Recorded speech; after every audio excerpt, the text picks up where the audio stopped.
അത് ഗൈസ് പുതിയൊരു വീഡിയോയിലേക്ക് ഗൈസ്. അപ്പോൾ ഇന്നത്തെ നമ്മുടെ വീഡിയോ എന്ന് വെച്ചാൽ ഗൈസ് മോഹൻബഗാനിലെ കോച്ചിനെ അവർ കളയാൻ പോകുമെന്നാണ് ഇപ്പം വന്നൊരു അപ്ഡേറ്റ്. കാരണം സൂപ്പർ കപ്പിൽ അവർ ഈസ്റ്റ് ബംഗാളുമായിട്ട് കളിച്ച് തോറ്റ് പുറത്തായെന്നാണ് റിപ്പോർട്ട്, നിങ്ങളെല്ലാം കണ്ടതാണ്.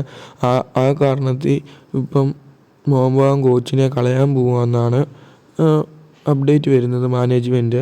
അപ്പം ഇത് കേട്ട് മോഹൻബഗാൻ കോച്ച് ഇപ്പം പ്രതികരിച്ചിട്ടുണ്ട്.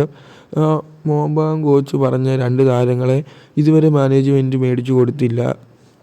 കാരണം മാനേജ്മെൻറ്റിൻ്റെ ഇഷ്ടമാണ് പ്ലെയറിനെ സൈൻ ചെയ്യുന്നതെന്നാണ് കോച്ച് ഇപ്പം വെളിപ്പെടുത്തിയിട്ടുള്ളത്. മോഹൻബഗാൻ മാനേജ്മെൻറ്റ് കോച്ച് പറഞ്ഞ പ്ലേയേഴ്സിനെ മേടിച്ചില്ലെന്നാണ് റിപ്പോർട്ടുകൾ ഇപ്പം പുറത്തോട്ട് വരുന്നത്. അതിലൊരു താരം കേരള ബ്ലാസ്റ്റേഴ്സിലെ എഡ്രിയ ലൂണയാണ്. അപ്പം മാനേജ്മെൻറ്റിനോട് ചോദിച്ചപ്പം കേരള ബ്ലാസ്റ്റേഴ്സ് വലിയൊരു തുക തന്നെയാണ് ലൂണയ്ക്ക് ഇട്ടേക്കുന്നത്. പിന്നെ പ്രൈം ടൈമും ലൂണയുടെ കഴിഞ്ഞെന്നാണ് മാനേജ്മെൻറ്റ് പറയുന്നത്. അപ്പം ലൂണയെ സൈൻ ചെയ്യാനായിരുന്നു ജോസെ മൊറീനോയ്ക്ക് ആഗ്രഹം. അത് കഴിഞ്ഞുള്ള താരം എന്ന് വെച്ചാൽ ഒരു സ്പാനിഷ് ഡിവിഷനിലെ ഒരു 38 വയസ്സുള്ള ഒരു താരമാണ്. പേരൊന്നും വെളിപ്പെടുത്തിയിട്ടില്ല.